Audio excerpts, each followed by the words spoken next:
Hello, this is Tyler here at Socrates Trading. It's February 11th, and tonight I'm going to discuss what is a reverse takeover.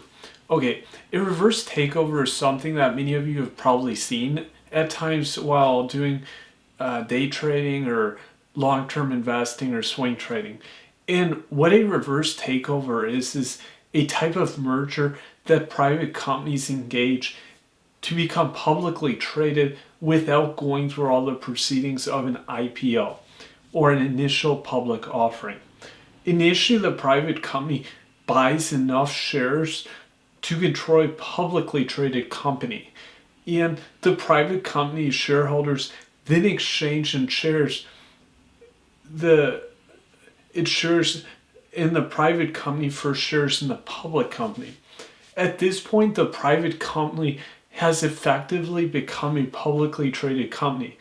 An RTO, or reverse takeover, is also known as a reverse merger or a reverse IPO, or also the poor man's IPO, because it's a much less complicated process to do a reverse IPO than a traditional IPO. Under RTO, a private company does not need to pay those expensive fees with setting up an IPO. However, the company does acquire any additional funds through the merger, and it must have enough funds to complete the transaction on its own.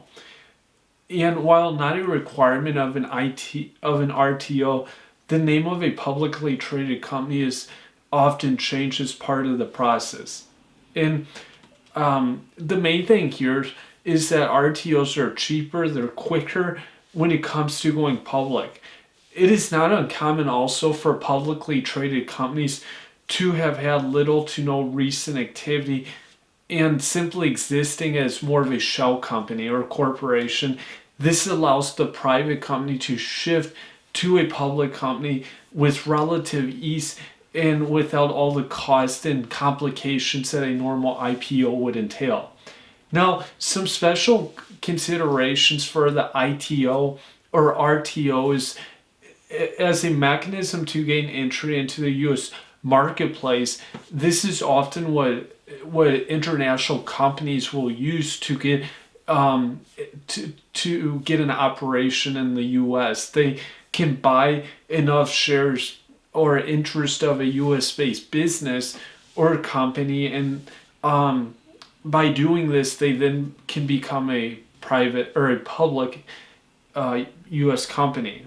And it's it's very common for some international companies to do this.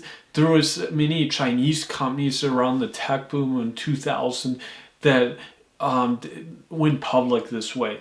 Now, while they're cheaper and quicker RTOs, there are weaknesses associated, and it's very important that people understand that many of these companies also will go bankrupt or often have major issues in the future because they don't have the same kind of publicity, and there's not usually the same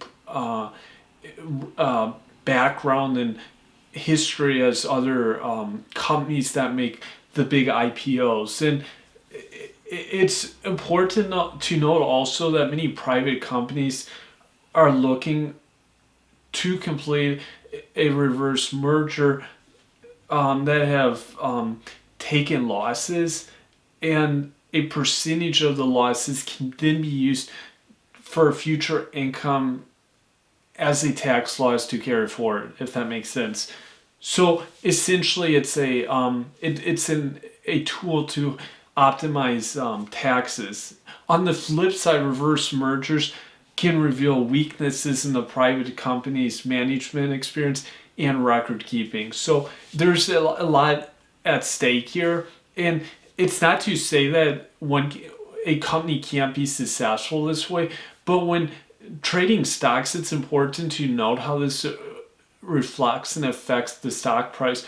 Often when this occurs, it can negatively drive the price down. And for a day trader, it's a very key indicator to take note of and to understand where this is going to affect the stock. Because This is also a way that private companies have been able to basically get loopholes as a public company because they've made errors or mistakes as a private company. And it's in US it's often more optimal for certain companies to be LLCs and or to be public companies.